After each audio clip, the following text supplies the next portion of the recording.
I want to state that we are firmly on course.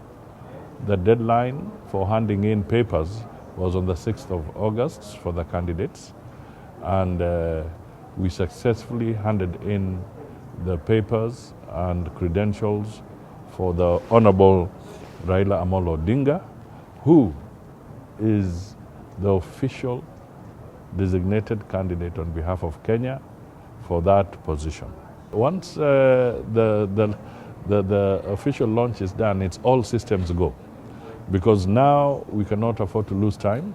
This election takes place in February next year. So Africa is huge.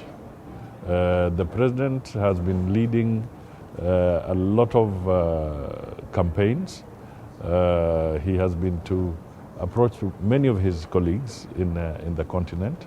We must do the follow-up with the respective ministers jointly with the candidate in question. So we anticipate that as soon as he unveils the candidate and the secretariat, it is us going full blast. Naturally, because this calls for foreign engagements, then the Ministry of Foreign Affairs must be very pivotal in undertaking this task. There are definitely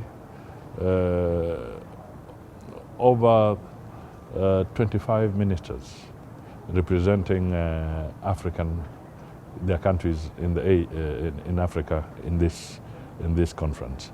And as we speak, we are spending a lot of time talking to as many of them as possible so that we can harness the necessary support to ensure that Raila and Kenya is able to win the opportunity to serve as AU chair. As we speak, in a few minutes' time, I have a session with the Egyptian foreign minister. I have one lined up with the Liberian foreign minister. Yesterday we met the Senegalese foreign minister, and we have a series of other ministers that we want to see within this short time that we have, so that we continue lobbying aggressively for their support. Tuesday this week, that is in just 2 days' time, President Ruto will be officially unveiling the candidacy of Honorable Raila Amolo Odinga for the position of African Union Chair.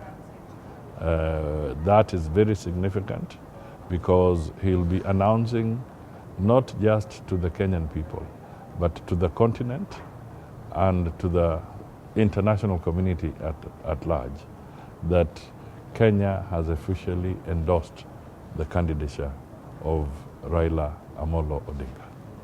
I think the first thing we should appreciate is that we have a very strong candidate. Former Prime Minister Raila Odinga has 3 advantages. He's served in a high level in our national or domestic politics. He's an experienced manager in public affairs, but also he has been a high level representative for the infrastructure in Africa, and infrastructure is a very relevant area for future leadership in the African Union Commission. But more importantly, his credentials present him as a big consensus builder. We have a very good credentials in our candidature, and it is important to reflect on the past experiences of the elections of such a position.